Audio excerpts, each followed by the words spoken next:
Isang mapagpalang gabi sa inyong lahat mga kaibigan ng puso. Muli, narito ang inyong lingkod, handang magbukas ng isang panibagong aklat ng buhay, isang kwentong susubok sa tatag ng ating mga damdamin. Sabi nila, ang tiwala ay parang isang mamahaling salamin. Kapag ito'y nabasag, maaari mo pang pulutin ang bawat piraso. Pero hinding-hindi mo na maibabalik ang dati nitong anyo at kinis. Paano kung ang mismong taong pinagkatiwalaan mo ng iyong buong mundo ang siyang walang awang dudurog nito sa iyong harapan?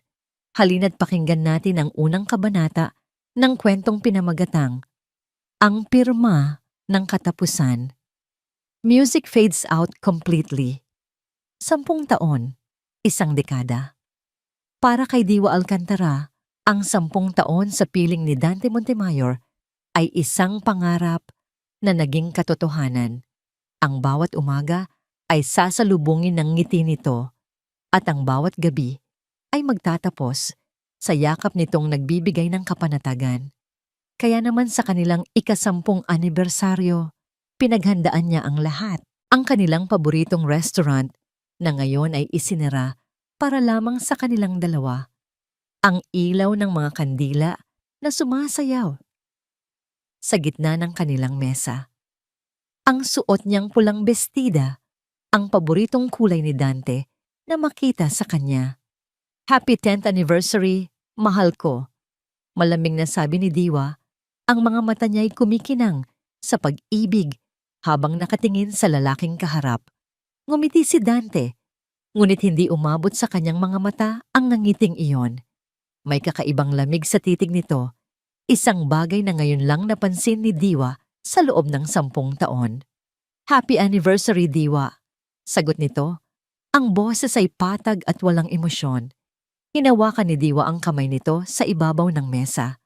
May problema ba, Dante? Kanina ka pa tahimik.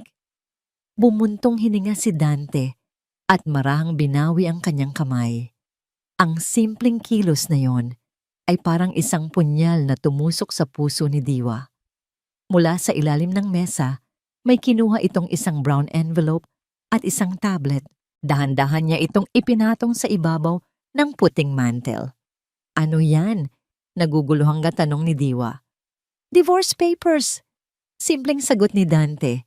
Ang 2 salitang iyon ay parang isang malakas na kulog na bumasag sa katahimikan ng gabi. Napako si Diwa sa kanyang kinauupuan, hindi makapaniwala sa narinig. Ano? Nagbibiro ka ba, Dante? Hindi magandang biro to. Hindi sumagot si Dante. Sa halip, binuksan niya ang tablet at itinulak ito paharap kay Diwa. Panoorin mo. Nanginginig ang mga kamay na kinuha ni Diwa ang tablet. Sa screen, nakita niya ang sarili niyang mukha. Nasa loob siya ng isang kwarto ng hotel, isang lugar na hindi niya matandaan kung kailan niya pinuntahan. May kasama siya ng isang lalaki na hindi niya kilala. Ang mga kuha ay malabo, ngunit malinaw ang mga kilos. Isang halik, isang yakap na masyadong malapit. Ang boses niya ay maririnig, tumatawa, nagsasabi ng mga salitang hindi niya kailanman sasabihin sa ibang lalaki. Bumilis ang tibok ng puso ni Diwa. Ang hangin ay tila naubos sa kanyang baga. Hindi totoo to. Halos pabulong niyang sabi. Saan mo nakuha to? Ito ay edited. Gawa-gawa lang to. Huwag ka nang magsinungaling, Diwa. Malamig na sabi ni Dante. Ang bawat salita ay tumatagos sa kanyang pagkatao. Akala mo ba hindi ko malalaman? Habang ako ay nagtatrabaho para sa kinabukasan natin, ikaw ay nagpapakasaya sa iba. Dante, maniwala ka sa akin. Hindi ko magagawa sa'yo yan. Mahal na mahal kita. Umiiyak na pakiusap ni Diwa. Ngunit ang mukha ni Dante ay parang isang pader na bato. Walang bakas ng awa. Walang bahid ng pag-aalinlangan. Pirmahan mo na ang mga papel. Utos nito.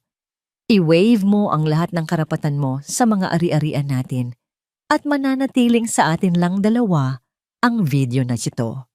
Pero kapag tumanggi ka, sisiguraduhin kong makikita ng buong mundo kung anong klaseng babae ka.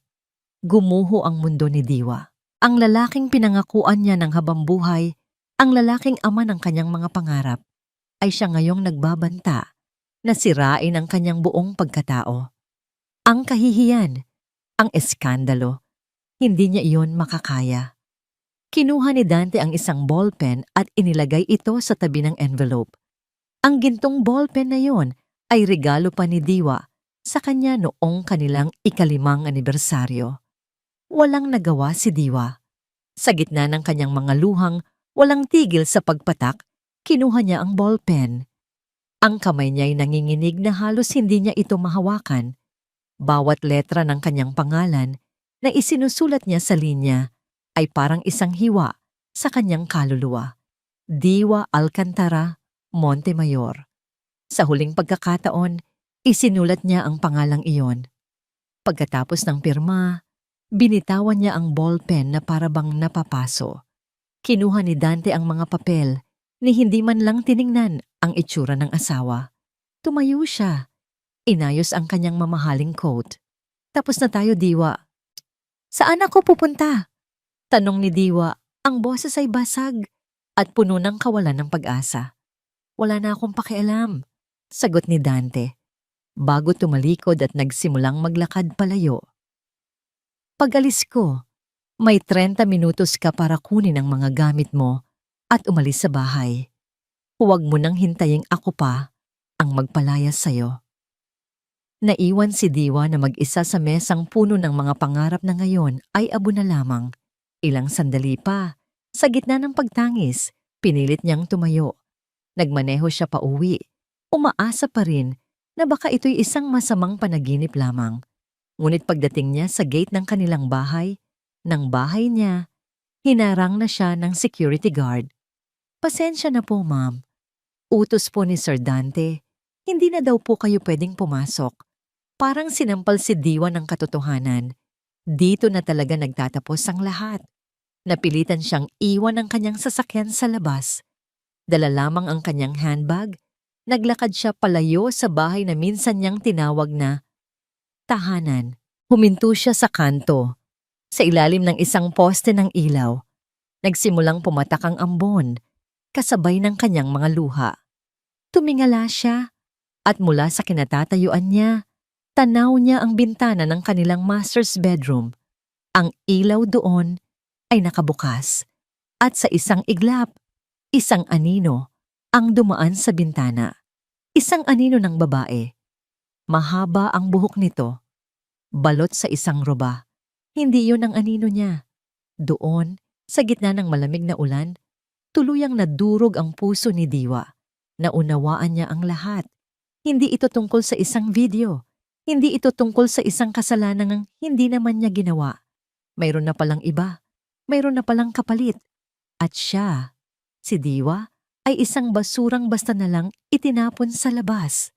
Ang tanging lugar na naisip ni Diwa na puntahan ay ang maliit na apartment ng kanyang matalik na kaibigan, si Lara. Basang-basa sa ulan at nanginginig sa ginaw at sa matinding sakit na nararamdaman, halos hindi niya magawang katukin ang pinto. Nang sa wakas ay bumukas ito, ang mukha ni Lara na puno ng pag-aalala ang sumalubong sa kanya. Diwa, anong nangyari sa'yo? Bakit basang-basa ka? Hindi na nakasagot si Diwa. Pagpasok niya sa loob, bumagsak siya sa mga braso ng kaibigan at doon humagulgol ng walang tigil. Isinumpa niya ang lahat, ang video, ang mga papel, ang anino sa bintana, ang 10 taon ng kanyang buhay na parang isang bulang bigla na lang naglaho. Ang hayop na yon, gigil na sabi ni Lara habang hinahagod ang likod ni Diwa. Pagkatapos ng lahat ng isinakripisyo mo para sa kanya, anong klase siyang tao? Pinatuloy ni Lara si Diwa sa kanyang guest room. Ipinagtimpla niya ito ng mainit na tsa, ngunit ni hindi ito magawang inumin ni Diwa. Naupo lamang siya sa gilid ng kama, tulala. Ang mga mata ay namumugto at walang buhay. Ang isip niya ay paulit-ulit na binabalikan ng bawat eksena, bawat masasakit na salita ni Dante.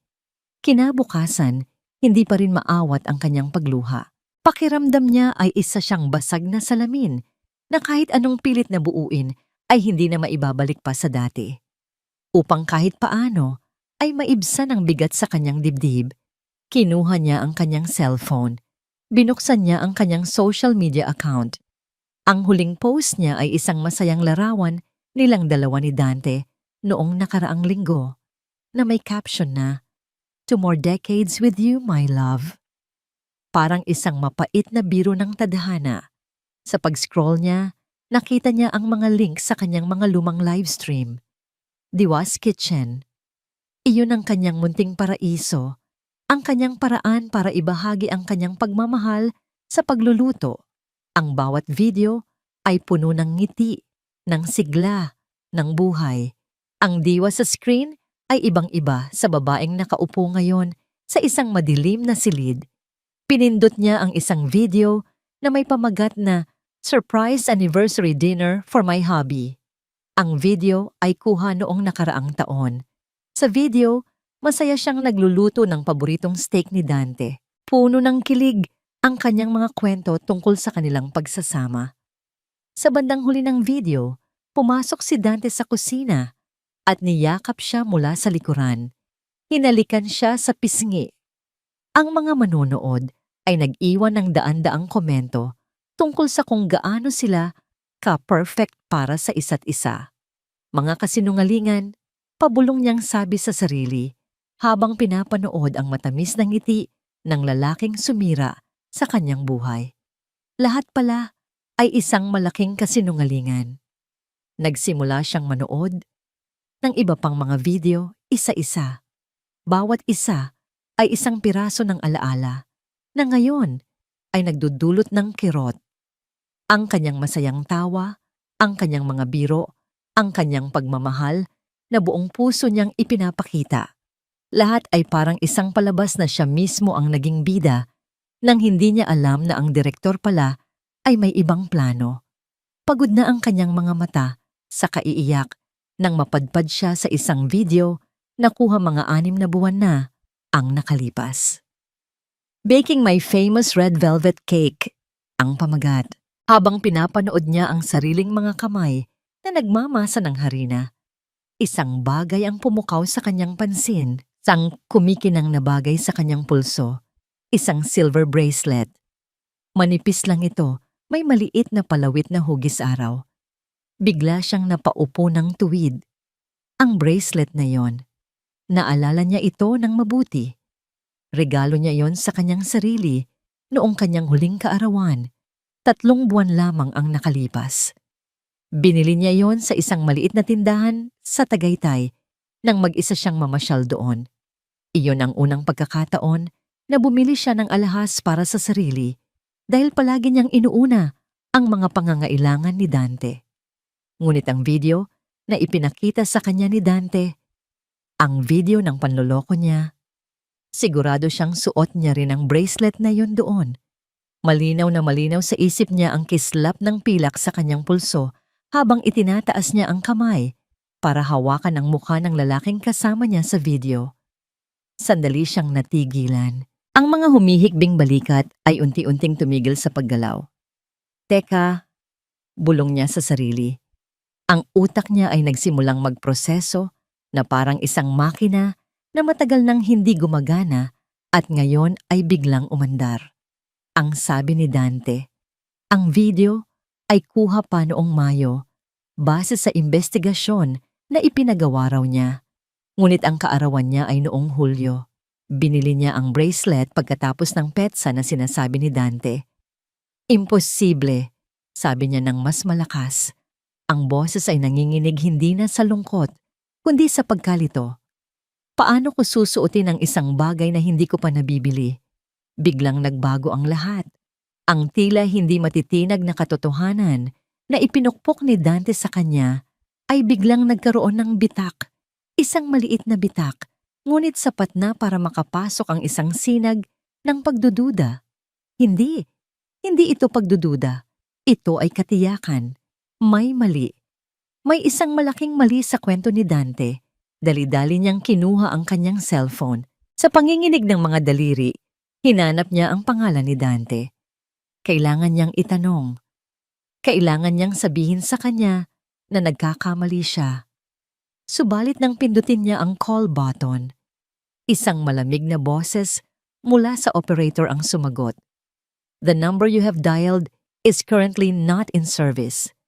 Sinubukan niya ulit. Ganoon pa rin. Nagpunta siya sa kanilang messaging app. Ang huling mensahe niya, isang desperadong "Dante, please talk to me," ay mayroon na lamang isang checkmark. Blocked. Binarahan na siya ni Dante sa lahat ng paraan.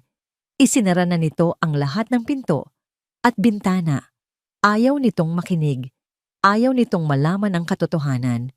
Doon, sa harap ng patay na screen ng cellphone, ang natitirang lungkot sa puso ni Diwa ay unti-unting napalitan ng isang damdaming matagal na niyang hindi naramdaman.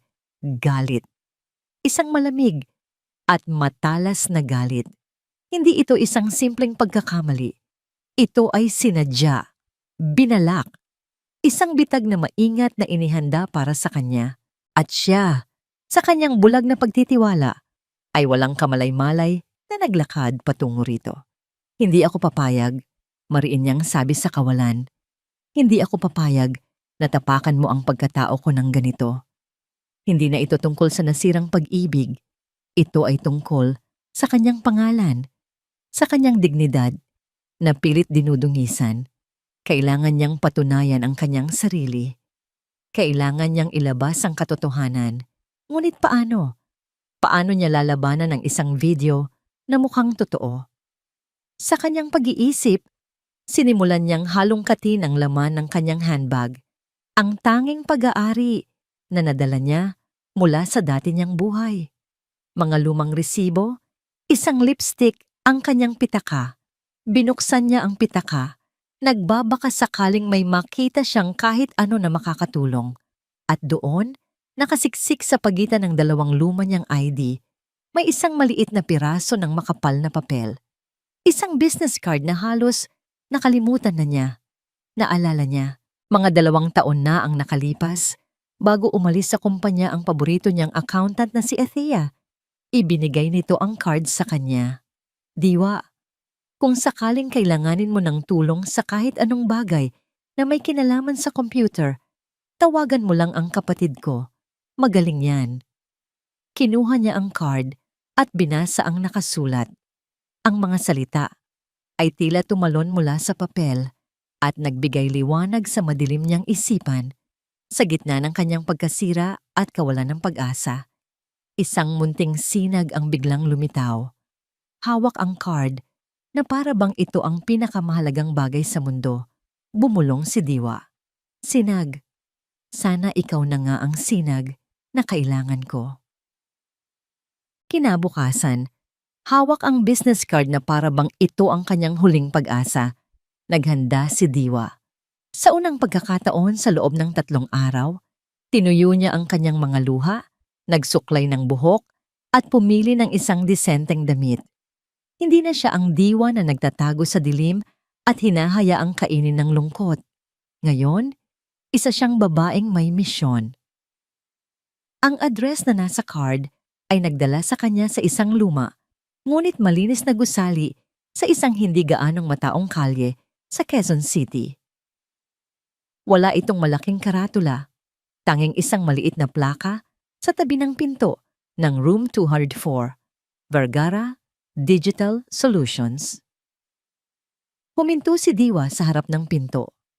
Ang determinasyon na naramdaman niya kanina ay unti-unting napalitan ng kaba. Paano kung hindi siya paniwalaan? Paano kung isipin nitong isa lang siyang desperadang asawa na gumagawa ng kwento?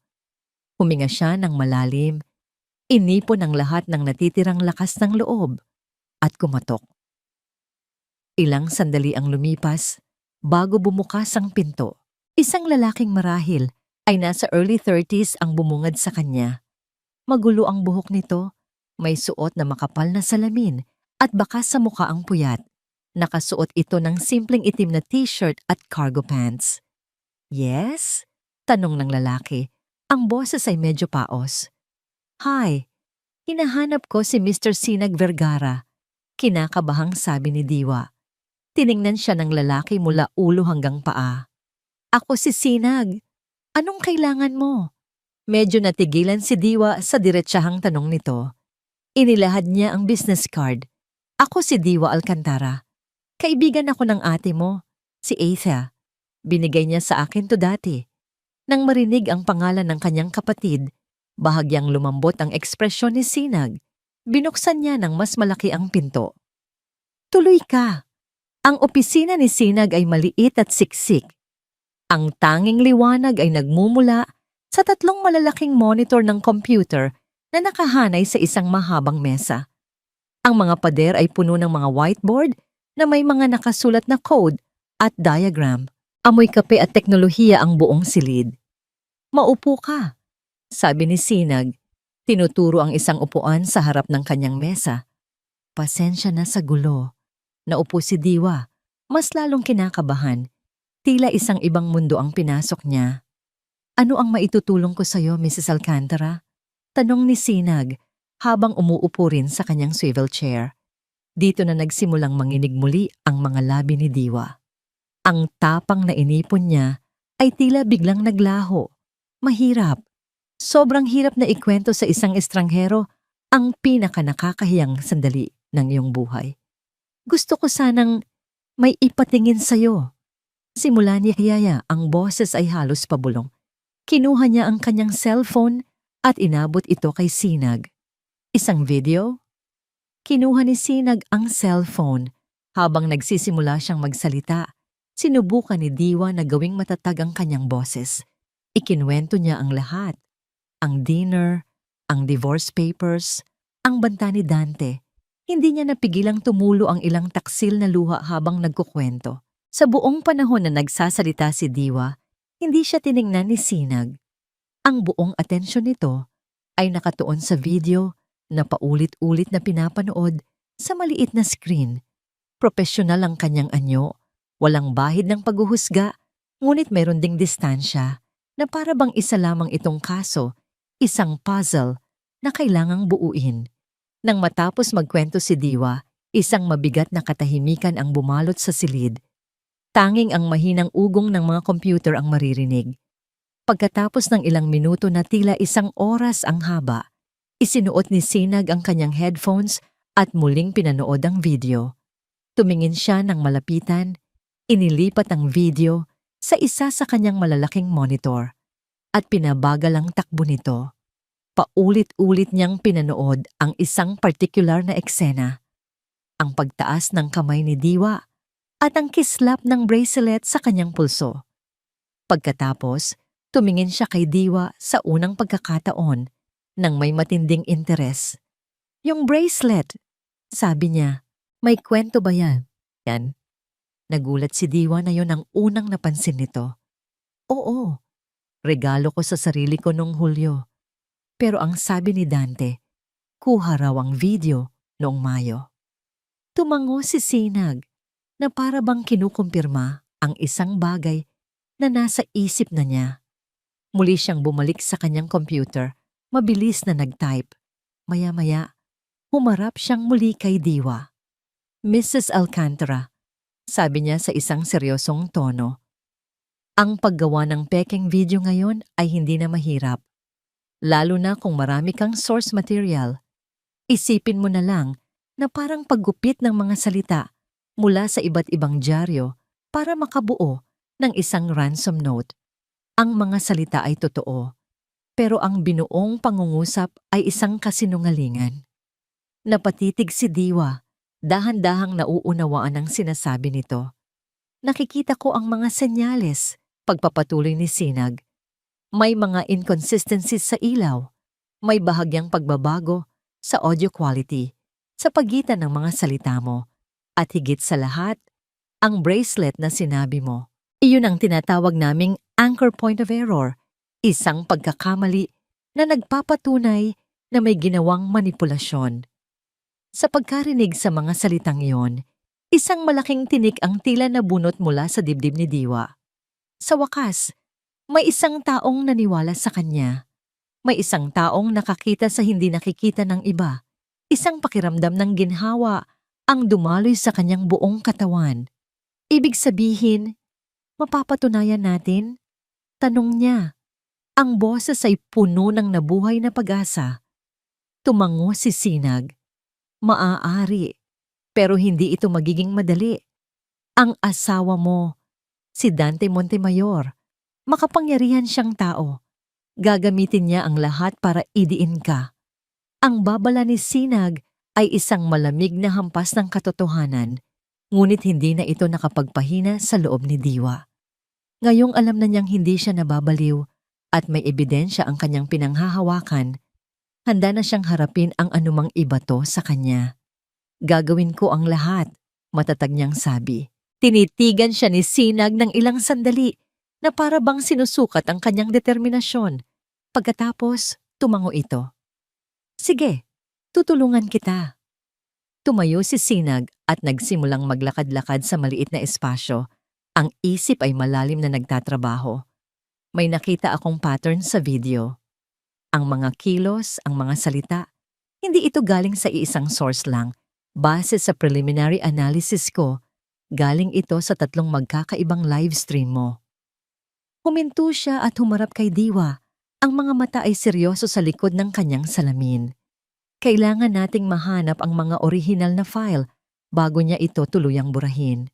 Sa loob ng master's bedroom kung saan minsang na mahinga ang mga pangarap ni Diwa, ang maririnig ngayon ay ang malutong na tunog ng pagbubukas ng isang bote ng champagne. Ang malamig na alak ay dumanak sa 2 mamahaling kristal na kopita na hawak ni Dante Montemayor. Inabot niya ang isa kay Mahalina na nakaupo sa gilid ng kama. Suot ang isang itim na silk robe na dating pag-aari ni Diwa.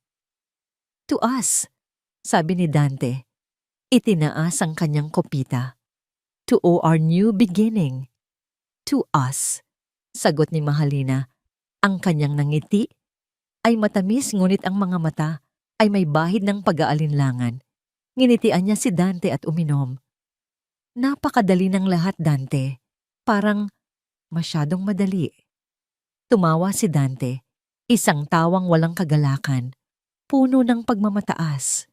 Dahil perpekto ang plano, Lina. Kilala ko si Diwa.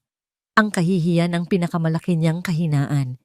Hinding-hindi niya ipagsisigawan sa buong mundo na isa siyang asawang nanlalalaki, kahit pa kasinungalingan lang iyon. Paano kung lumaban siya? Tanong ni Mahalina. Ang boses ay may halong kaba. Paano kung kumuha siya ng abogado? Lumapit si Dante sa kanya. Hinawakan ang kanyang baba at marahang itinaas ito. Sinong maniniwala sa kanya? Ang salita ng isang babaeng walang trabaho laban sa salita ng isang respetadong negosyante? At may video tayo, tandaan mo. Isang video na kahit sinong expert ang tumingin ay sasabihing totoo. Sinira ko na siya, Lina. Sinira ko ang kanyang espiritu bago pa man siya makalaban. Ang kumpiyansa sa boses ni Dante ay sapat na para mapanatag si Mahalina. Ngumiti itong muli at niyakap siya. Ikaw na talaga ang bahala sa lahat, mahal. Iniwan ni Dante si Mahalina sa kwarto at bumaba siya sa sala. Naglakad siya, hawak ang kanyang kopita. Pinagmamasdan ang bawat sulok ng bahay na para bang ngayon lang niya ito, tunay na pag-aari. Ang mga mamahaling painting, ang mga antigo, ang malawak na espasyo. Lahat ng ito ay unti-unti nang nawawala sa kanya. Iyon ang katotohanang hindi alam ni Numan, kahit ni Mahalina. Ang Montemayor Empire ay guguho na. Ang mga maling desisyon sa negosyo, ang mga palpak na investment, ang mga utang na patong-patong. Nilalamon na siya ng mga ito. Ilang linggo na lang at sasabog ang lahat. Maliban na lang kung ang isip niya ay lumipad sa trust fund ni Diwa. Isang malaking halaga na ipinamana ng mga yumaong magulang nito. Isang halaga na hindi niya maaaring galawin hanggat kasal sila. Ngunit sa isang annulment na base sa psychological incapacity o infidelity, kung saan mapapatunayan na si Diwa ang may kasalanan, magkakaroon siya ng karapatan sa malaking parte nito. Iyon ang kanyang tanging kaligtasan. Hindi ito tungkol kay Mahalina, hindi kailanman. Ito ay tungkol sa pera. Sa survival, si Diwa ay isang sakripisyo lamang na kailangan niyang gawin para iligtas ang kanyang sarili. Wala siyang naramdamang pagsisisi, tanging isang malamig na kalkulasyon. Tumunog ang kanyang telepono. Nakita niya ang pangalan ng kanyang abogado, si Attorney Robles. "Yes, Attorney?" Sagot niya, puno ng kumpiyansa. "Mr. Montemayor, tumatawag lang ako para i-update ka. Maayos ang lahat. Ipinadala na namin ang kopya ng pinirmahang kasunduan sa huling address na alam naming tinutuluyan niya. Hanggang ngayon, wala pa tayong natatanggap na anumang tugon mula sa kanyang panig." Isang mapanuyang ng ngiti ang gumuhit sa mga labi ni Dante, gaya ng inaasahan. Umiiyak lang yon sa isang sulok ngayon. She won't fight back. "Mukha nga, sir. Sige, babalitaan ko na lang kayo ulit." Ibinaba ni Dante ang tawag. Pakiramdam niya ay siya ang hari ng mundo. Naglakad siya patungo sa kanyang minibar para kumuha pa ng alak. Sa kanyang pagdaan, natigilan siya sa isang maliit na mesa sa gilid. Nakatayo pa roon ang kanilang wedding picture. Siya at si Diwa, nakangiti sa kamera, mukhang pinakamasayang mag-asawa sa buong mundo. Kinuha niya ang silver picture frame. Tinitigan niya ang mukha ni Diwa sa larawan, ang mga matang puno ng pag-ibig at pagtitiwala. Isang hangal. Isang napakadaling utuin na hangal. Walang emosyon niyang kinuha ang larawan mula sa frame at walang pakundangang itinapon ito sa basurahan na nasa tabi ng bar. Ang tanging mahalaga ngayon ay ang frame na pilak. Maari pa itong maibenta. Muling tumunog ang kanyang telepono. Ang pangalan ni Attorney Robles ulit.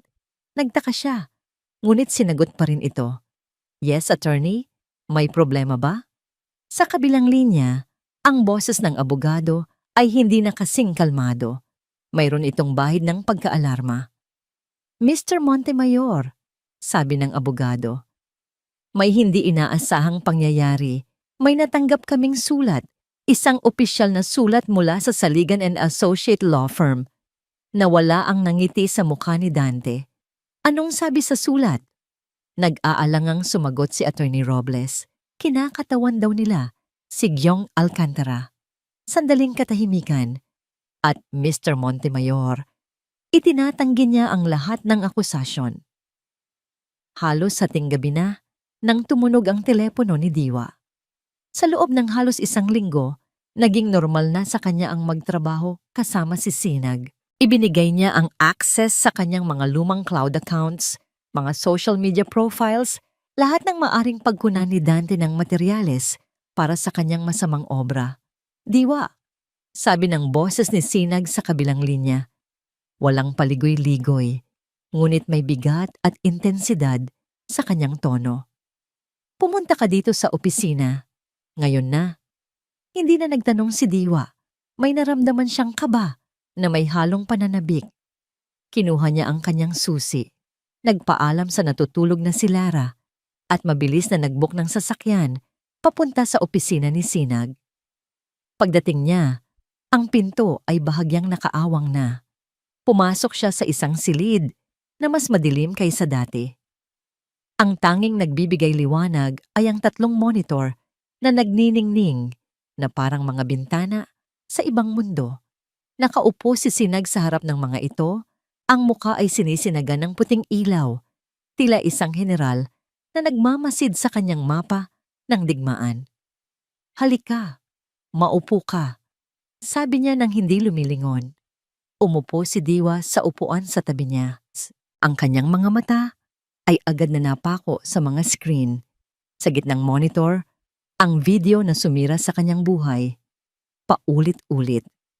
Sa kaliwang monitor, isa sa kanyang mga live stream sa pagluluto, kung saan masaya siyang tumatawa habang natatalsikan ng sauce. Sa kanang monitor, isa pang video kung saan inaabot niya ang isang garapon ng pampalasa sa itaas na cabinet. Hindi maituloy ni Diwa ang sasabihin. Iginilaw ni Sinag ang kanyang mouse. "Nagtrabaho ako nang walang tigil nitong mga nakaraang araw. Nahirapan akong hanapin ang mga orihinal na video dahil binura na niya ang mga kopya sa public servers. Pero may nakalimutan siya. Itinuro ni Sinag ang isang maliit na icon sa gilid ng screen. Ang private cloud backup mo. Isang account na matagal mo nang hindi nabubuksan. Nandoon ang lahat ng raw files, ang lahat ng orihinal na kopya. Huminga ng malalim si Sinag bago nagsimula ang kanyang pagpapaliwanag. Panoorin mong mabuti, Diwa. Pinindot niya ang play sa kaliwang monitor. Dito, sabi niya, itinuon ang cursor sa masayang pagtawa ni Diwa. Kinuha niya ang audio at ang ngiti mo dito. Pagkatapos, pinindot niya ang play sa kanang monitor. Ang pag-angat ng kamay mo para abutin ang garapon, dito naman niya kinuha. At sa huli, itinuro niya ang video sa gitna. Pinagsama niya ang dalawa. Ginamitan niya ng deepfake technology para palitan ang garapon ng ulo ng isang lalaki. Dinagdagan niya ng digital shadows para magmukhang natural. Isang napakagaling na trabaho pero hindi perpekto. Ipinakita ni Sinag ng naka-slow motion kung paanong ang anino sa kamay ni Diwa ay hindi eksaktong tumutugma sa ilaw ng kwarto. Ipinakita niya kung paanong ang audio ng kanyang tawa ay may bahagyang pagkakaiba sa kalidad kumpara sa mga salitang sinadya niyang sabihin. Bawat ebidensya na ipinapakita ni Sinag ay parang isang martilyo na pumupukpok sa pader na bumabalot sa puso ni Diwa. Ang pader ng pagdududa, ng sakit, ng kahihiyan. At sa bawat pukpok, ang pader ay nagkakaroon ng lamat hanggang sa ito'y tuluyang gumuho. Nang ipakita ni Sinag ang huling patunay, ang frame by frame na paghahambing ng bracelet sa kanyang pulso, hindi na napigilan ni Diwa ang mapahawak sa kanyang bibig. Pero walang luhang pumatak. Ang sakit ay hindi nawala. Nag-iba lang ng anyo. Ang matinding kirot na halos ikamatay niya ay naging isang nagbabagang galit. Isang galit na malamig, matatag at mapanganib. Ang mga kamay niya na kanina'y nanginginig sa kaba ay ngayon ay nakakuyom na sa ilalim ng mesa. Ang kanyang mga mata na dati puno ng luha ay ngayon ay nagliliyab sa isang bagong determinasyon. Ang walang hiya, mariin niyang sabi, ang bawat salita ay may bigat. Paano niya nagawa to sa akin? Tumingin siya kay Sinag na ngayon ay nakatingin na rin sa kanya na para bang sinusuri ang kanyang reaksyon. Salamat, Sinag. Hindi ko alam kung paano kita pasasalamatan. Huminto siya sandali at isang tanong ang biglang pumasok sa isip niya. Pero bakit? Bakit ganito kakatutok sa kaso ko? Alam kong may bayad ito, pero ramdam ko may iba pa. Tumingin si Sinag sa malayo, sa mga linya ng code na tumatakbo sa isa sa kanyang mga screen.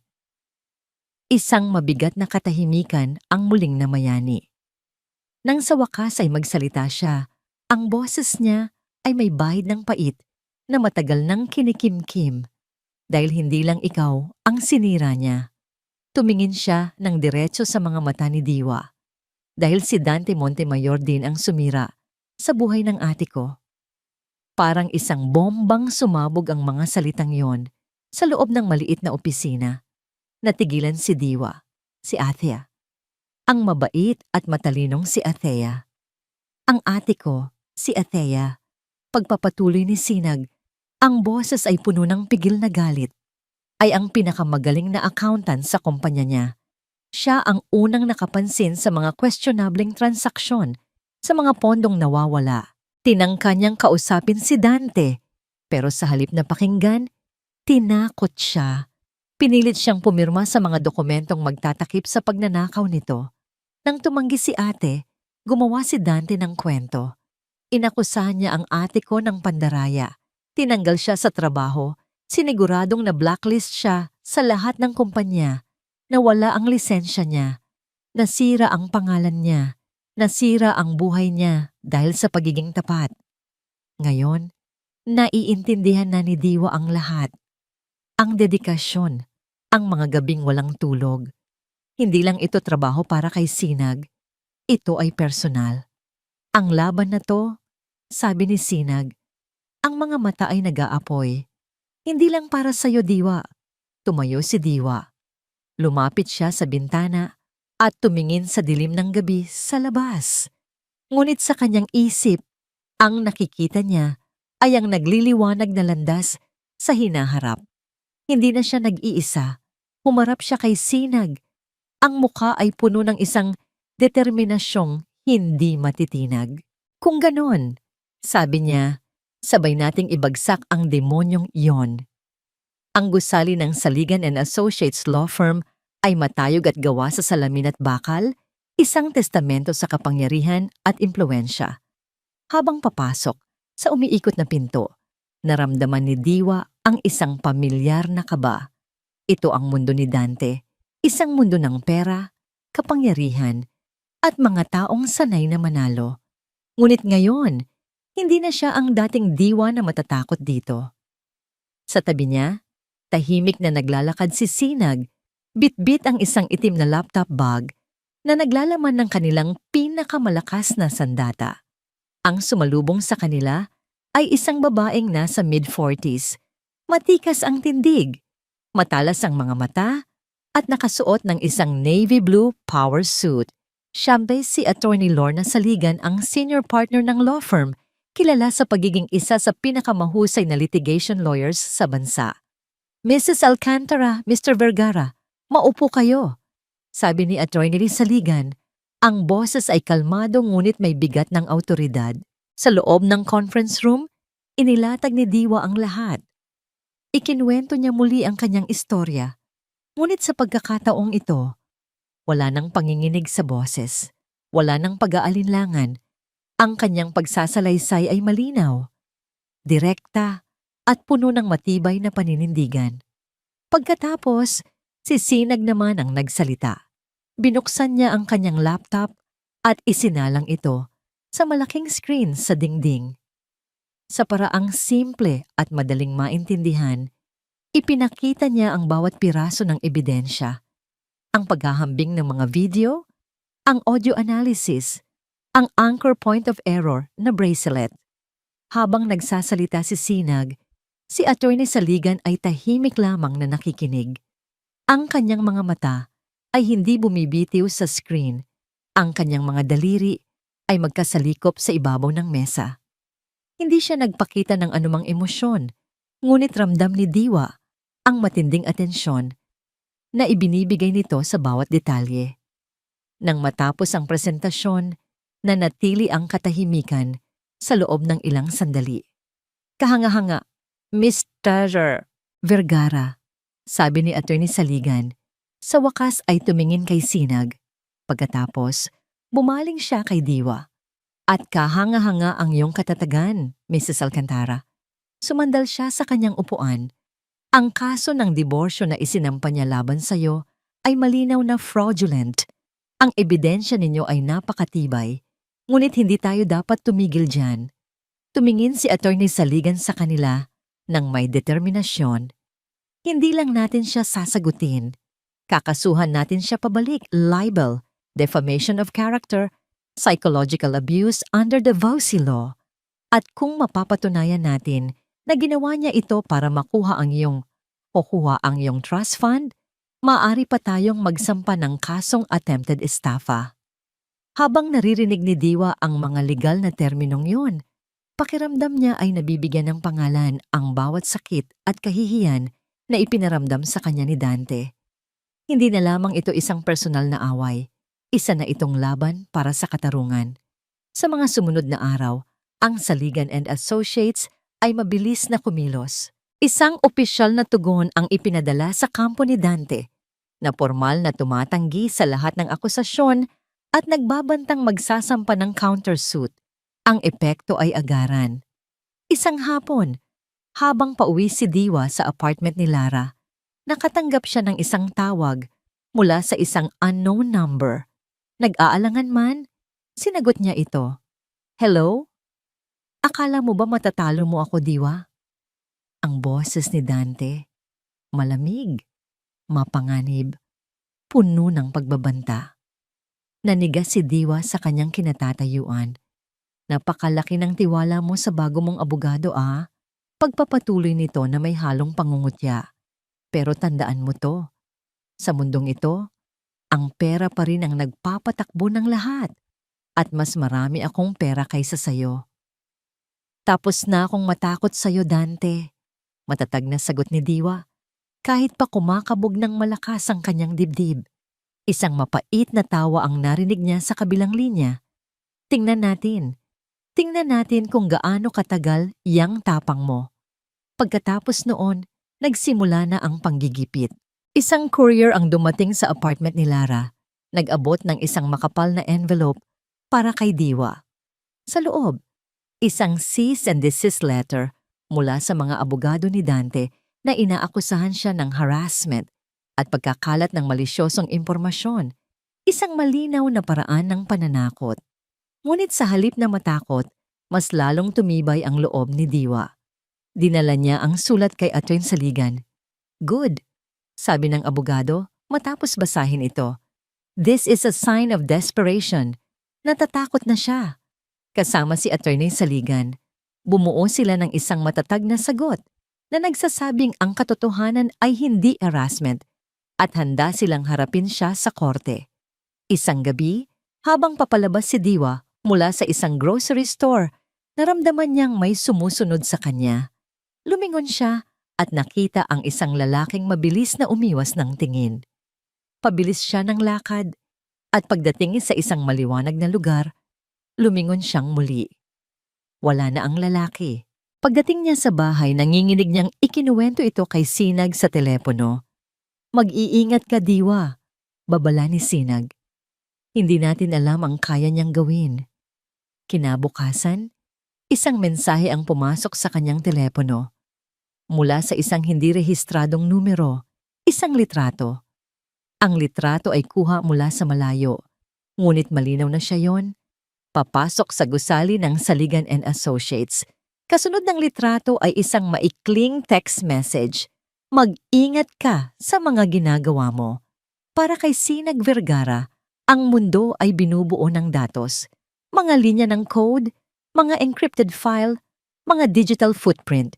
Ito ang wika na kanyang nauunawaan. Ang wika na hindi nagsisinungaling. Habang si Diwa at Atty. Saligan ay abala sa legal na laban, si Sinag naman ay nagsasagawa ng sarili niyang digmaan sa digital na mundo.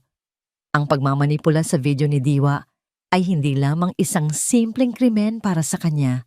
Ito ay isang personal na hamon, isang paglapastangan sa propesyon na kanyang minamahal. At ang gumawa nito ay ang taong sumira sa buhay ng kanyang kapatid. Sa kanyang madilim na opisina, napapalibutan ng mga monitor na kumikinang. Ang mga daliri ni Sinag ay mabilis na gumagalaw sa keyboard. Hindi siya tumitigil sa paghahanap ng mga butas sa digital na pader na itinayo ni Dante Montemayor sa paligid ng kanyang buhay. Ang pagbura ni Dante sa mga orihinal na livestream ay isang magandang hakbang, ngunit para sa isang taong tulad ni Sinag, ito ay isang pagkakamali lamang ng isang amateur. Alam niyang sa digital na mundo, walang tunay na nabubura. Lahat ay nagiiwan ng bakas. Gamit ang isang legal na subpoena for digital records na nakuha ni Atty. Saligan, nagkaroon si Sinag ng pahintulot na suriin ang mga server logs ng mga social media platform ni Diwa. At doon, sa libu-libong linya ng teknikal na impormasyon, nakita niya ang kanyang hinahanap. Isang IP address. Isang particular na IP address na nag-download ng 3 specific na video files ni Diwa ilang linggo bago ang insidente. Nang itrace niya ang IP address, ito ay bumalik sa isang pribadong server na nakarehistro sa ilalim ng OG, Montemayor Holdings Inc. Gotcha! Bulong ni Sinag sa sarili. Isang maliit na ngiti ng tagumpay ang sumilay sa kanyang mga labi. Ito ang unang patunay na direktang nag-uugnay kay Dante sa pag-download ng mga source video. Ngunit hindi pa siya tapos. Alam niyang ang video ay simula pa lamang. Ang kwento ng kanyang ate tungkol sa mga financial anomalies ay patuloy na bumabagabag sa kanya. Kung kaya ni Dante na gumawa ng ganito, para sa isang divorce, ano pa kaya ang kaya niyang gawin para sa pera? Ginamit niya ang isang butas sa seguridad sa lumang email system ng kumpanya na natuklasan niya noon pa. Isang bagay na hindi kailanman naayos ng IT department ni Dante. Hindi ito isang illegal na pag-hack. Ito ay pag-access sa impormasyon na naging posible dahil sa kapabayaan mismo ni Dante. Mula doon, nagawa niyang makakuha ng access sa isang shared network drive. Doon, sa gitna ng mga ordinaryong file, nakita niya ang mga draft. Maraming version ng peking video, bawat isa ay may maliliit na pagbabago. Ito ang ebidensyang hindi maikakaila na ang video ay hindi natanggap lamang ni Dante, kundi ito ay maingat na nilikha. Ngunit may isa pang bagay na mas nakakuha ng kanyang atensyon. Isang folder. Tago ito sa isang subdirectory na halos hindi mo mapapansin. Wala itong pangalan. Tanging isang random na string ng mga numero at letra. At ito ay naka-encrypt. Sinubukan niyang buksan ito gamit ang kanyang mga standard decryption tools, ngunit ang pader ng seguridad ay masyadong matibay. Ito ay protektado ng isang bagay na mas malakas kaysa sa isang simpleng password. Ito ay isang bagay na personal. Habang pinag-aaralan niya ang encryption signature, isang alerto ang biglang lumabas sa kanyang screen. Intrusion detected. System lockdown initiating. Nag-init ang mga tenga ni Sinag. Ang bagong IT security team ni Dante ay mas magaling kaysa sa dati. Natunugan nila ang kanyang presensya. Mabilis niyang sinara ang kanyang koneksyon, binura ang kanyang digital na bakas, at isinara ang lahat ng kanyang mga programa. Huminga siya ng malalim. Ang kanyang puso ay malakas na kumakabog. Muntik na. Kung nahuli siya, ang lahat ng ebidensyang nakuha niya ay maaring madismiss bilang fruit of the poisonous tree, ebidensyang nakuha sa iligal na paraan. Alam niyang wala na siyang pangalawang pagkakataon na pasukin ang sistema. Ano man ang nasa loob ng folder na yon, poprotektahan na ito ni Dante ng husto. Kinuha niya ang kanyang telepono at tinawagan si Diwa. Diwa, may nahanap ako, sabi niya. Direkta sa punto. Nakuha ko na ang patunay na sila ang gumawa ng video. Pero mayroon pa. May isang folder na hindi ko mabuksan, naka-encrypt. Naniniwala akong ito ang ebidensya ng mga financial crimes na sinasabi ng ate ko. Kaya mo bang buksan? Tanong ni Diwa. Ang boses ay puno ng pag-asa.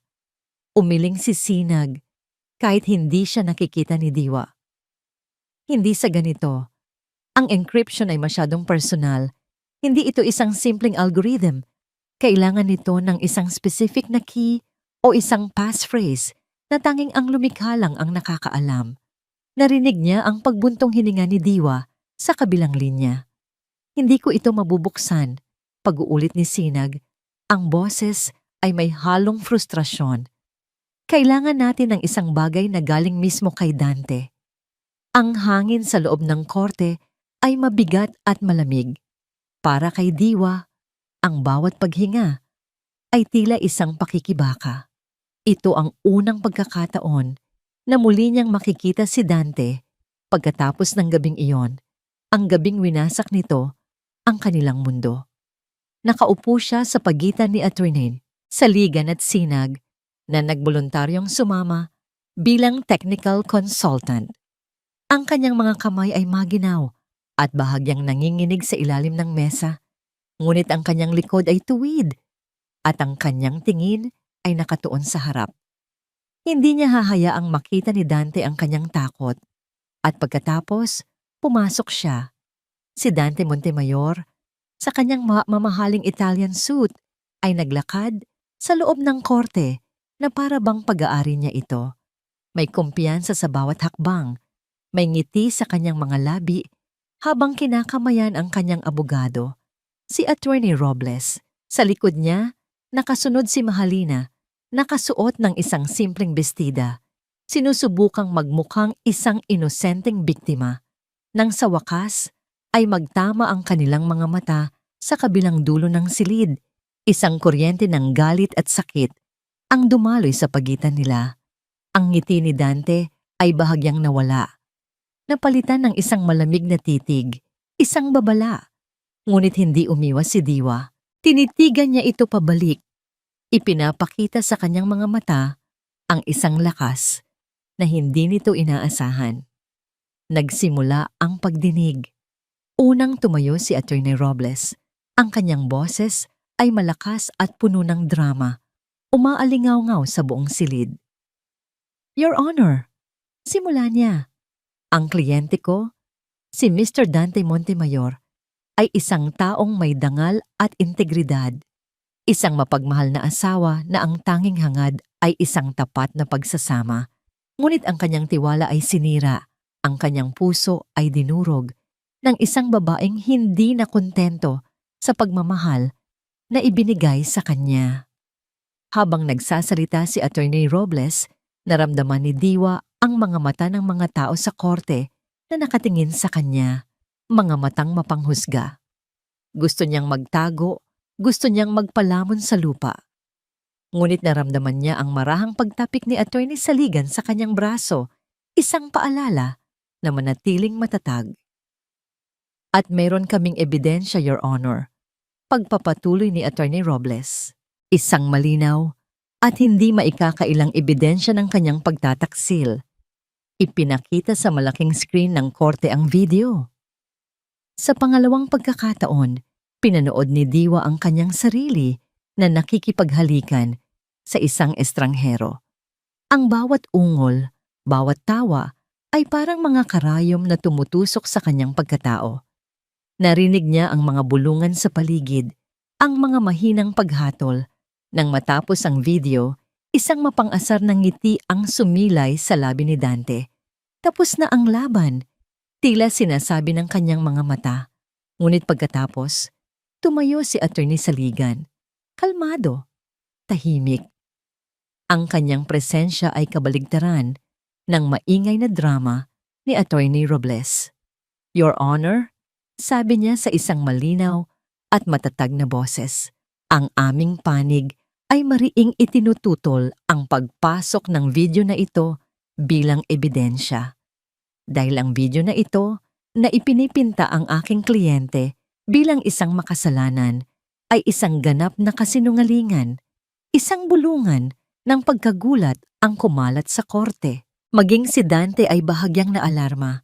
Mayroon kaming patunay, pagpapatuloy ni Attorney Saligan, na ang video na ito ay isang produkto ng digital manipulation, isang high-tech na paninira na binuo para wasakin ang reputasyon ni Mrs. Alcantara. Ipinatawag niya si Sinag bilang expert witness. Sa bawat tanong ni Attorney Saligan, malinaw na ipinaliwanag ni Sinag ang mga technical na detalye, ang inconsistency sa ilaw, ang audio splicing, at higit sa lahat, ang kwento ng bracelet. Ipinakita niya ang mga resibo at ang metadata ng mga orihinal na video na nagpapatunay na imposible para kay Diwa na suotin ang bracelet sa petsa ng sinasabing pagkakasala. Habang nagsasalita si Sinag, ang kumpiyansa sa mukha ni Dante ay unti-unting napapalitan ng pagkainis. Ang kanyang abogado ay paulit-ulit na nag-object, ngunit lahat ay na-overrule ng hukom na ngayon ay malalim na ang interes sa mga revelasyon. Nang matapos ang testimonya ni Sinag, ang hukom ay nagsalita. Ang korte ay sineseryoso ang mga aligasyong ito. Dahil dito, ipinag-uutos ko ang isang malalim na investigasyon sa pinagmulan at integridad ng video na ito. Pansamantalang ipinagpapaliban ang pagdinig. Isang maliit na tagumpay, ngunit isang tagumpay pa rin. Habang nag-aayos sila ng gamit, naramdaman ni Diwa ang isang malaking ginhawa. Sa unang pagkakataon, narinig ng mundo ang kanyang panig. Sa kanilang paglabas sa pasilyo, nagkasalubong ang dalawang kampo. Nagtama muli ang mga mata ni Diwa at Dante. Ngunit sa pagkakataong ito, ang galit sa mga mata ni Dante ay may kasama ng takot. Humakbang si Dante palapit sa kanya. na para bang may ibubulong. Ang kanyang mga abogado ay sinubukang pigilan siya, ngunit hindi siya nagpaawat. Nang sapat na ang lapit niya para marinig lamang ni Diwa, bumulong siya sa isang boses na puno ng lason. "Matalino ka, Diwa, pero hindi sapat," sabi niya. "May mga paraan ako para patahimikin ang mga taong kumakalaban sa akin. Mag-ingat ka." Ang banta ay hindi na nakatago. Ito ay direkta at nakakakilabot. Ngunit bago pa man makasagot si Diwa, hinila na si Dante ng kanyang mga abogado palayo. Naiwan si Diwa na nanginginig, hindi na sa takot, kundi sa pagkaunawa kung gaano kadesperado at kapanganib ang lalaking kanyang kinalalaban. Pagdating niya sa bahay, puno pa rin ng tensyon ang kanyang katawan. Ngunit isang tawag ang nagpabagsak sa lahat ng pag-asang kanyang naramdaman. Sa kabilang linya ay ang kanilang kasambahay noon, si Manang Elsa, ang nag-iisang tao na nakarinig sa pag-uusap ni Dante at Mahalina tungkol sa kanilang plano. Siya sana ang kanilang sorpresa at pinakamalakas na testigo. "Diwa anak," sabi ng nanginginig na boses ni Manang Elsa. "Patawarin mo ako. Hindi ko na kayang tumestigo. Pinuntahan nila ang pamilya ko sa probinsya. Tinakot nila sila. Patawarin mo ako, anak. Ayokong may mangyaring masama sa kanila." Pagkatapos noon, ibinaba na ni Manang Elsa ang telepono. Nabitawan ni Diwa ang kanyang cellphone. Ang sahig na kanyang tinatapakan ay tila gumuho. Ang kanilang pinakamahalagang testigo ay nawala na. Ang balita tungkol sa pag-atras ni Manang Elsa ay parang isang malakas na suntok sa sikmura. Pagkatapos ng munting tagumpay sa korte, ang pagkawala ng kanilang pinakamahalagang testigo ay nagpabagsak sa lahat ng pag-asa ni Diwa. Pakiramdam niya ay bumalik siya sa simula. Sa gabing itinapon siya ni Dante sa labas ng kanilang bahay, nag-iisa, walang kapangyarihan at talunan. Ang mga sumunod na araw ay naging malabo. Ang apoy ng galit na nagpalakas sa kanya ay tila unti-unting namamatay. Napapalitan ng isang pamilyar na malamig na lungkot. Pinalala pa ito ng opensiba ni Dante sa labas ng korte. Dahil hindi niya makontrol ang nangyayari sa loob, sinigurado niyang makokontrol niya ang opinyon ng publiko sa labas. Lumabas sa mga online gossip sites ang mga anonymous na kwento tungkol sa isang kilalang negosyante na biktima ng kanyang asawang maluho at hindi tapat. Walang pangalan. Ngunit ang mga detalye ay malinaw na tumutukoy sa kanila. Binabasa ni Diwa ang mga komento. Kawawang businessman. Nagtatrabaho ng husto, tapos lolokohin lang pala. Kitang-kita naman sa mga live stream niya, mahilig magpasikat. For sure, gold digger yan. Mga babae talaga ngayon, hindi na marunong makontento. Bawat salita ay parang lason na, unti-unting pumapatay sa kanyang espiritu. Kahit ang mga taong dati humahanga sa kanya, ay siya na ngayong hinuhusgahan. Siya ang kontrabida sa kwento. Si Dante, sa kabila ng lahat ang biktima. Tumawag si Attorney Saligan. "Diwa, huwag mong pansinin ang mga yan. Part of his strategy is to break you down psychologically. Don't let him win." Sinubukan ni Diwa na maging matatag, ngunit ang bawat araw ay mas nagiging mabigat. Isang gabi tinawagan niya si Sinag. "May balita na ba sa folder?" Narinig niya ang pagbuntong hininga ni Sinag sa kabilang linya. "Sinusubukan ko ang lahat, Diwa, pero napakatibay ng encryption. It's like a vault without a keyhole. Pasensya na." Iyon na ang huling piraso ng pag-asa na kanyang pinanghahawakan. Nawala na ang testigo. Ang publiko ay laban sa kanya, at ang ebidensya na maaring magpabagsak kay Dante ay nakakulong sa isang digital na kabaong na walang susi. Pagkatapos ng tawag, naupo si Diwa sa dilim ng kanyang kwarto sa apartment ni Lara. Dito na ba nagtatapos ang lahat? Pagod na siya. Pagod na siyang lumaban. Pagod na siyang masaktan. Marahil ay tama si Dante. Sa mundo nila, ang pera at kapangyarihan ang laging nananalo. Sino ba naman siya para kalabanin yon? Sa kanyang pag-iyak, ang mga mata niya ay napadpad sa isang kahon sa sulok ng kwarto. Iyon ang tanging kahon ng mga personal na gamit na ipinadala ni Dante mula sa dati nilang bahay. Isang kilos na tila nagsasabing, "Heto ang basura mo, kunin mo na." Hindi pa niya ito binubuksan mula nang dumating. Dahil sa wala ng ibang magawa, dahan-dahan siyang lumapit dito. Binuksan niya ang kahon. Sa loob, naroon ang mga piraso ng kanyang dating buhay, mga lumang libro, ilang damit, mga picture frame na wala ng laman. Habang hinahalungkat niya ang mga ito, naramdaman niyang muling bumabalik ang sakit.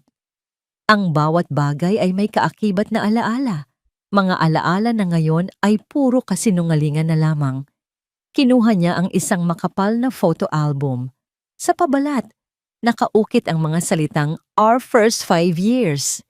Mga larawan ng kanilang kasal, ng kanilang mga biyahe, ng kanilang mga ngiti. Gusto na niyang itapon ito, sunugin, ngunit may pumigil sa kanya. Binuklat niya ang mga pahina, isa-isa.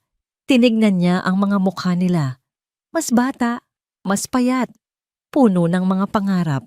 Sa ilalim ng bawat larawan, may sulat kamay ni Dante. Naglalarawan ng kanilang masasayang sandali. Sakit. Sobrang sakit. Bakit niya pa ito tinitingnan? Malapit na niya sanang isara ang album nang may mapansin siyang kakaiba sa huling pahina.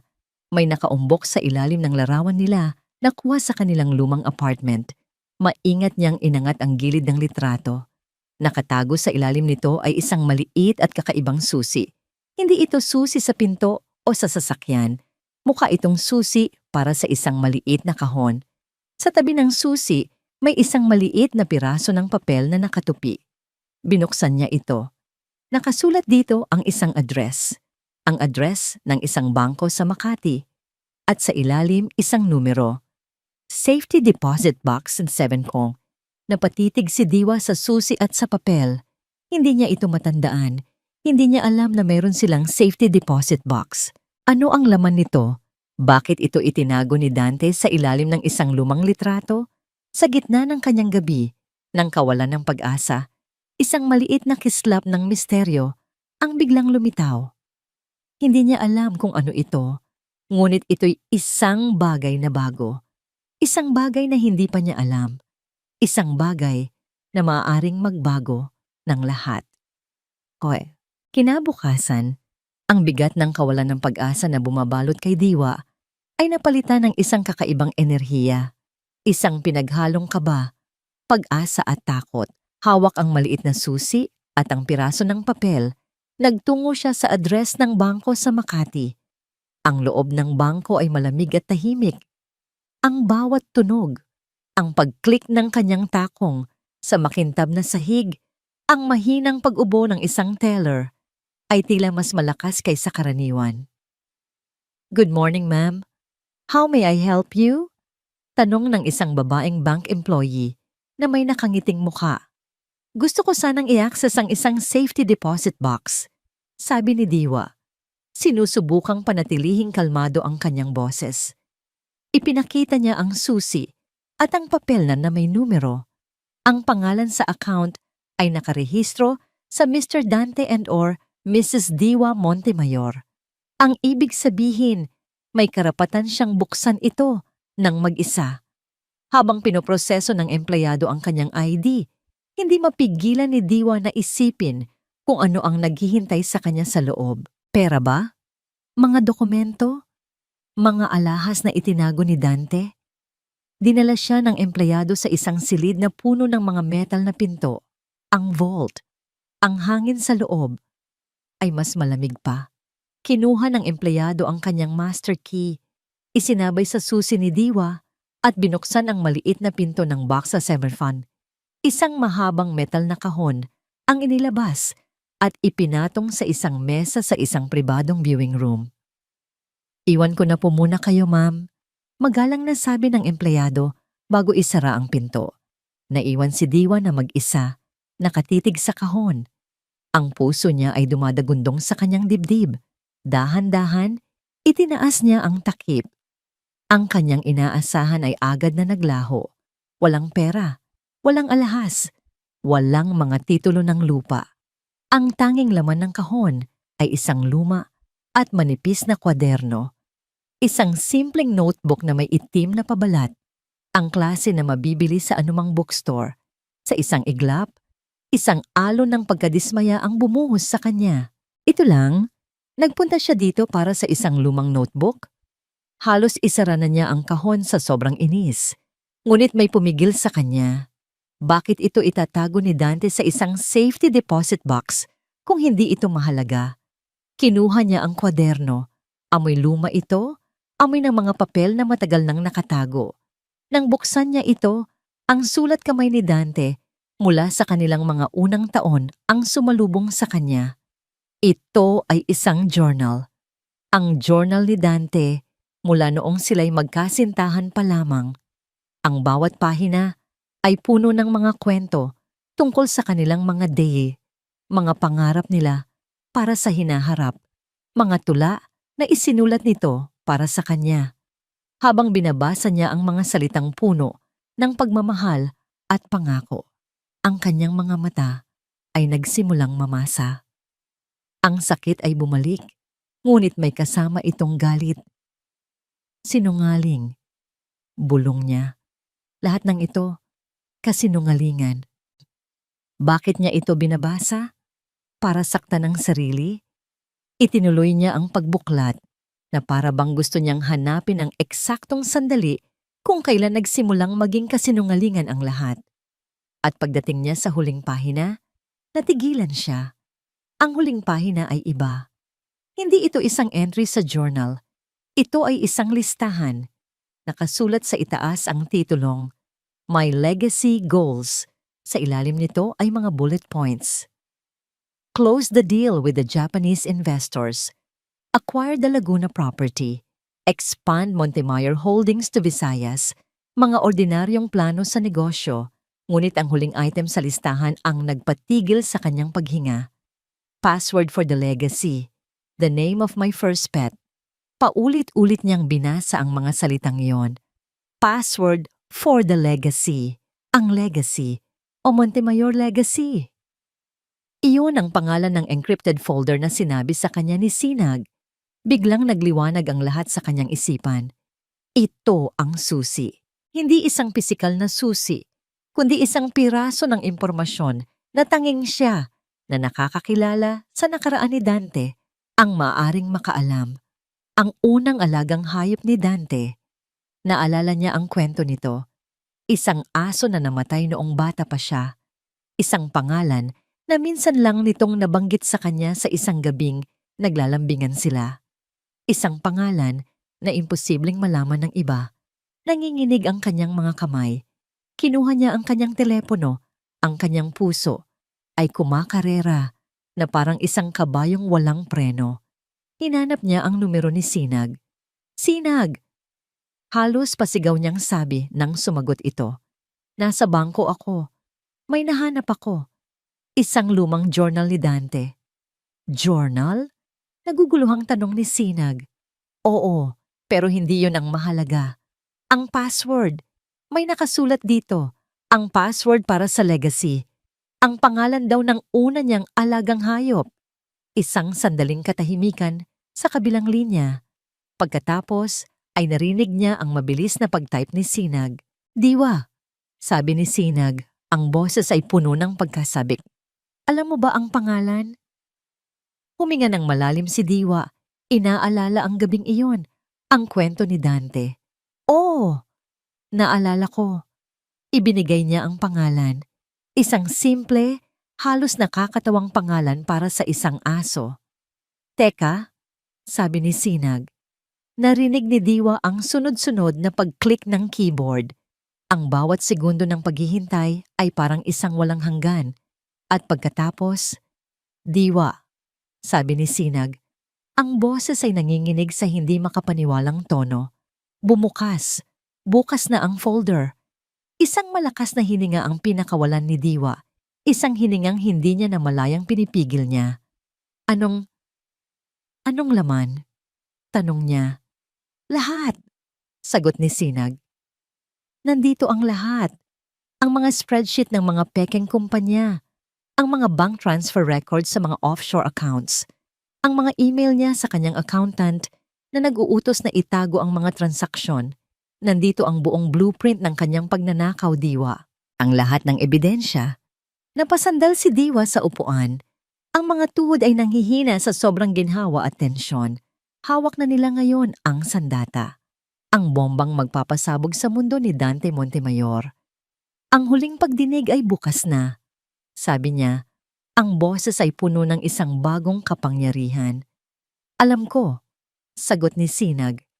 At sa pagkakataong ito, tayo na ang handa. Ang araw ng huling pagdinig ay sumikat na may bigat at pangako. Pagpasok ni Diwa sa korte, kasama sina Atty. Saligan at Sinag, ang hangin ay mas mabigat kaysa dati. Ito na ang araw ng katapusan. Para sa kanya o para kay Dante. Si Dante ay naroon na, nakaupo ng may kumpiyansa sa tabi ng kanyang abogado. Ngumiti pa ito nang mapatingin sa kanya, isang ngiting mapang-asar, na para bang sinasabing, kahit anong gawin mo, talo ka pa rin.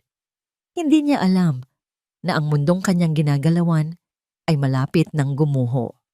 Nagsimula ang pagdinig sa pagpapatuloy ng kaso ng diborsyo. Muling ipinilit ni Atty. Robles ang pagiging lehitimo ng video. Tinawag ang testimonya ni Sinag na isang desperadong teorya ng isang IT guy na walang kredibilidad. Ngunit nang tumayo si Atty. Saligan, nagbago ang ihip ng hangin. Your Honor, sabi niya, ang kanyang boses ay kalmado, ngunit umalingaw-ngaw sa buong silid. Hindi na namin pag-uusapan pa ang peking video dahil ngayon, ipapakita namin sa korteng ito ang tunay na dahilan sa likod ng lahat ng kasinungalingang ito. Isang alon ng pagkalito ang dumaan sa mukha ni na Dante at Atty. Robles. May I call on Mr. Sinag Vergara back to the witness stand? Muling umupo si Sinag. Ngunit sa pagkakataong ito, ang kanyang daladala ay hindi lamang ang pagsusuri sa video. Mr. Vergara, simula ni Atty. Saligan, maliban sa pagiging isang digital forensics expert, meron ka pa bang ibang natuklasan na may kaugnayan sa kasong ito? Yes, ma'am, sagot ni Sinag. Natuklasan ko ang isang mas malaking pandaraya. Isang pandaraya sa pananalapi na nagkakahalaga ng daan-daang milyong piso. Objection, Your Honor! Sigaw ni Atty. Robles. Irrelevant! Ang kasong ito ay tungkol sa diborsyo, hindi sa negosyo. Your Honor, mahinahong tugon ni Atty. Saligan. Ipapakita namin na ang pandarayang ito ang mismong motibo para sa pilit na pagpapapirma ng divorce papers at paninira sa aking kliyente. Ito ay direktang may kaugnayan sa kaso. Objection overruled, sabi ng hukom. Ang mga mata ay matamang nakatutok kay Sinag. Continue, Mr. Vergara. At nagsimula ang paglalantad. Sa malaking screen kung saan dating ipinalabas ang peking video, ang ipinakita naman ngayon ni Sinag ay mga spreadsheet, mga bank statement, at mga email. Isa-isa, ipinaliwanag niya ang komplikadong network ng mga peking kumpanya na nilikha ni Dante para maglipat ng pera mula sa Montemayor Holdings patungo sa kanyang mga personal na offshore accounts. Ipinakita niya ang mga email kung saan inuutusan ni Dante ang kanyang accountant na ayusin ang mga libro. Habang ipinapaliwanag ni Sinag ang bawat dokumento, ang kulay sa mukha ni Dante ay unti-unting nawawala. Ang kanyang kumpiyansa ay napalitan ng hindi makapaniwalang pagkataranta. Paulit-ulit siyang bumubulong sa kanyang abogado na ngayon ay hindi na rin malaman ang gagawin. Ang huling ipinakita ni Sinag ay isang kopya ng trust fund agreement ni Diwa. Your Honor, sabi ni Sinag, ang trust fund na ito ay nagkakahalaga ng 500 million pesos at ayon sa kasunduan, sa kaso ng annulment dahil sa infidelity ng asawang babae, 70% nito ay mapupunta sa asawang lalaki. Ito ang motibo. Hindi pag-ibig, hindi selos, pera. Isang nakabibinging katahimikan ang bumalot sa korte. Lahat ng mata ay nakatuon ngayon kay Dante na para bang isang hayop na nakulong sa isang hawla. Your Honor, wala itong katotohanan. Desperadong sigaw ni Dante, tumatayo. Gawa-gawa lang yan. Nakuha niya ang mga yan sa ilegal na paraan. Mr. Montemayor, umupo ka. Sigaw ng hukom. Ngunit hindi pa tapos si Attorney Saligan. Mayroon pa kaming huling testigo, Your Honor. Tumingin siya sa direksyon ni Mahalina na kanina pa namumutla sa isang sulok. Tinatawagan namin sa witness stand. Si Miss Mahalina Ramos. Nanlaki ang mga mata ni Dante. Huwag! Ngunit huli na ang lahat. Si Mahalina, na ngayon ay nanginginig sa takot na madamay sa isang mas malaking kaso, ay dahan-dahang lumapit sa witness stand. Inaalala yan ng isang court officer. Miss Ramos? Malumanay na tanong ni Attorney Saligan. May kinalaman ka ba sa paggawa ng peking video laban kay Mrs. Alcantara? Tumingin si Mahalina kay Dante. Ang mga mata ay puno ng takot. Nakita niya ang nagbabantang titig nito. Ngunit pagkatapos, tumingin siya sa hukom at sa posibleng pagkakakulong na naghihintay sa kanya. Huminga siya ng malalim. Oo po. Pabulong niyang sagot. Ang boses ay basag. Maari mo bang sabihin sa korteng ito kung sino ang nag-utos sa'yo? Siya, sabi ni Mahalina. Itinaas ang nanginginig na daliri at itinuro si Dante. Si Dante, sinabi niya sa akin na ito lang ang paraan para makuha namin ang pera at magsama kami. Tinulungan ko siyang pumili ng mga video. Tinulungan ko siyang buuin ang kwento. Patawad. At doon sa harap ng lahat, humagulgol si Mahalina. Iyon na ang huling pako sa kabaong. Ang pagkukumpisal ni Mahalina, kasama ang mga digital na ebidensya, ay isang kombinasyong hindi matitinag. Tumayo si Diwa. Sa huling pagkakataon, tumingin siya ng diretso sa mga mata ni Dante. Wala nang galit, wala nang sakit. Tanging isang pakiramdam ng pagtatapos, ng paglaya. Nakita niya sa mga mata nito ang lahat. Pagkabigo, takot, at ang mapait na lasa ng pagkatalo. Matapos suriin ang lahat ng ebidensya at testimonya, nagsimulang magsalita ang hukom. Ang kanyang boses ay malakas at makapangyarihan. Ang korteng ito ay nagpapasya. Isang sandaling paghinto na tila tumagal ng 1 taon. Na si Mr. Dante Montemayor ay napatunayang guilty sa mga kasong perjury, libel, at aarestuhin na ngayon din para sa mas malalim na investigasyon sa mga paratang na large-scale estafa at financial fraud. Ang kaso ng diborsyo ay ibinabasura. 2 pulis ang lumapit kay Dante. Ang kanyang mukha ay walang emosyon, tila na sa estado ng pagkabigla. Habang ipiniposas ang kanyang mga kamay sa likuran, muli siyang tumingin kay Diwa. Ang huling titig na yon ay hindi na titig ng isang aroganteng hari. Ito ay titig ng isang taong nawalan ng lahat, puno ng isang tahimik, ngunit malalim na pagkamuhi. Habang inilalabas si Dante sa korte, isang malakas na hininga ang pinakawalan ni Diwa. Isang hininga ng kalayaan. Tapos na. Sa wakas, tapos na ang lahat. Lumipas ang 6 na buwan. Ang ingay ng iskandalo ay unti-unti nang humupa. Ang pangalang Dante Montemayor, na dati simbolo ng tagumpay, ay ngayon ay naging kasing kahulugan ng pandaraya at pagkabilanggo. Si Mahalina ay nakalaya matapos tumestigo laban kay Dante, ngunit ang kanyang reputasyon ay nawasak na rin at naglaho na lamang siya sa mata ng publiko. Para naman kay Diwa Alcantara, ang 6 na buwan na yon ay isang panahon ng tahimik na paghilom. Ang unang ginawa niya matapos ang pagdinig ay bumisita sa opisina ni Sinag. Hindi na ito ang madilim at siksik na lugar na una niyang pinasukan. Mas maaliwalas na ito ngayon. May mga bagong gamit. Isang testamento sa tagumpay ng kanilang laban. Hindi ko alam kung paano ka pasasalamatan, Sinag, sabi ni Diwa. Iniaabot sa kanya ang isang maliit na regalo. Hindi ko to magagawa kung wala ka. Ngumiti si Sinag, isang ngiting totoo at hindi pilit. Para na rin sa ate ko yon. At para sa lahat ng mga biktima ng mga taong tulad niya. Nakuha na natin ang hustisya. Hindi sila naging magkasintahan. Ang kanilang pinagsamahan ay mas malalim pa roon. Isang ugnayan na nabuo sa gitna ng pagsubok. Isang pagkakaibigan na nakatatak na sa kanilang mga puso. Sila ay mga kakampi, mga survivor, at iyon ay sapat na. Matapos ang mahabang proseso na ibalik kay Diwa ang lahat ng legal na para sa kanya, kasama na ang kanyang trust fund.